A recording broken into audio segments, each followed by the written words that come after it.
За миний нэр Цогоо. Ховд аймгийн уугуул тэндээс гаралтай. Одоо тэтгэврт байгаа.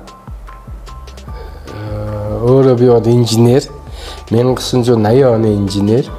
Тэгтээ мэргэжил маань мэблийн мэргэжилтэй. Өрмийн улсад их сургууль, Трансильвани их сургууль төгссөн ийм хүн байгаа. Өнөөдөр би нэг 68 нас хүрчээд ингээд ач зээнэртэйгээ баясаад ингээд багчууд Монголын ирээдүйн улсын хүмүүстэй ингээд байж ин да. За өө имээ болно гэдэг бол хүний одоо сэтгэлийн баясал юм да. Дээр нь миний хувийн бодол бол өвөө юм имээ болно гэдэг чинь биднээсийн амьдралын хоёр дахь шин гэгээлгүй эхэлдэг юм шиг надад бодогддог. Бид нар залуунаасаа ажил амьдрал гээд үр хөвгтөө өсгөж хүмүүжил гэсээр амьдралын нэгэн үе дуусч байна. Өвөө болонгууд ач зээнэртэйгээ залгаад бидний амьдралын хоёр дахь шин сайхан ирж хүч амьдралын баяр баясгаламжтай үе нэгддэг гэж эхэлж байна гэж би урдаа боддгоо. Тийм ч байдлаар мэдэрдэг энэ өвөө эмээгийнхэн амьдралын бичлэг гэж боддог. Миний нэр бол Ананд. Тэгээд би 10 настай. Тэгэл ээжигээ хэлнэ шүү дээ. Хэдгээр ингэ сурдгаа хэлнэ бас заа юу. би 5 дугаар ингээд сурдаг. За Намайг өвөө сургуулаас аваад машинаараа аваад тэгээд амар их төгсөөд тэгээд нэг замаараа пицца хатгаа тэгээд яг яасан. За би өөрөө 3 хүүхэдтэй 2 залуу 1 охинтой. Зөмөр айлгэр болцгаацсан. За ач зээ бол нийтдээ нэг 5 ач зээтэй. Зөмөр залуучууд.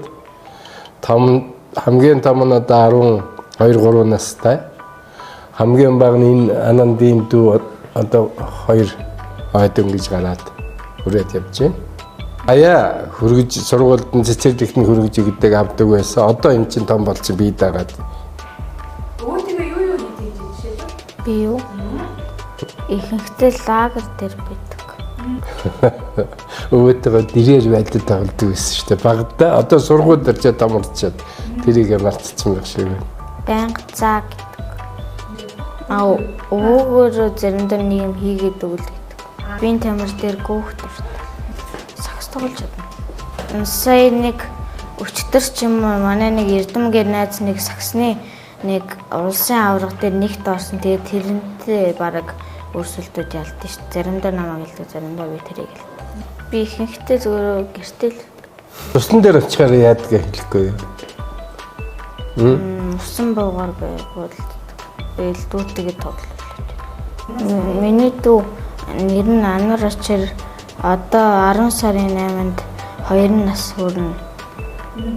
Тэгээд том болох тусмаа илүү хайштай болоо. Нэг би өмнө дүү төрөг байхад амар уйтгартай байсан байхгүй. Нэг найзууд гарахгүй гээд хахаар нэг уйтгартай байх нь ярэ дээр.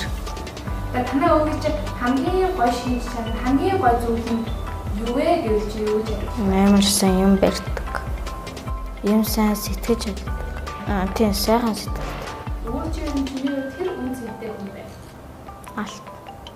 Толгой нь алт шоолт. Йоо, хизээ тэгж чадсан чи одоо ч тэгж чаддаг нь. Энэ үгийн сасаа тань юу вэ? Наргантай л байна. Тэг хүүхдийн сэтгэхгүй шүү дээ. Миний хүүхдтэй хандах хандлага бол их сонин. Би бол хэтэрхий чөлөөт байдлаар хүүхдүүдийг ханддаг. Дураараа өөрөө мэд гэж хэлэх дуртай. Битгийдэг ингэж хорих ерөөсөө дөр. Би өөрийнхөө хүүхдүүдийг ч өсгөхөд яг тийм хандлагатай байсан. Одоо бүх ач зээнрээс гэсэн. Ер нь буруу юм хийх гэж бол гэдэг үг миний амнаас гарахгүй дээ. Тэгээд юм л за юм баг хаглаад идчихвэхээр одоо бүр жоохон байхад чи ингээд гар хүлэн захтнаад обоон дээр палмастер бараг зурч тэгээ зурчих. Яг өвөн засчих юм чинь обоогийн чинь соличих юм чинь зур. Тэгэхээр аль болох хүүхдээ жоохон багчуудыг би юм чөлөөтэй өөрөөрөө байгаасаа гэдэг тийм хандлагатай. Ач зээнэр маань ч өнөөдөр 90 чөлөөтэй өөрийнхоороо байх дуртай. Би бол тэрийг ер нь хөхөөлн дэмжигчтэй.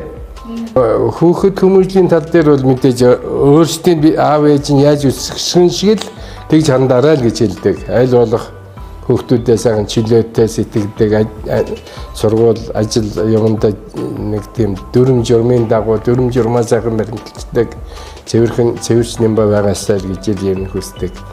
Тийм чандлага, тийм ч захиас хэлдэг дээ. Бид нар чинь цөмөрөө л ижилхэн нэг л сэтгэхгүй, нэг л сэтгэлгээтэй л өвөө мэнэр. Тэгвэл харах царай биеийн хэлбэр нь өөр боловч дотор сэтгэхгүй бид нар яг л ижилхэн. Ягаад гэвэл шинжлэх ухааны үүднээс би нэг юм уншсан юм аа. Өвөө эмээгийн ген ач зээнэрт арай илүү давамгай байдаг гэд.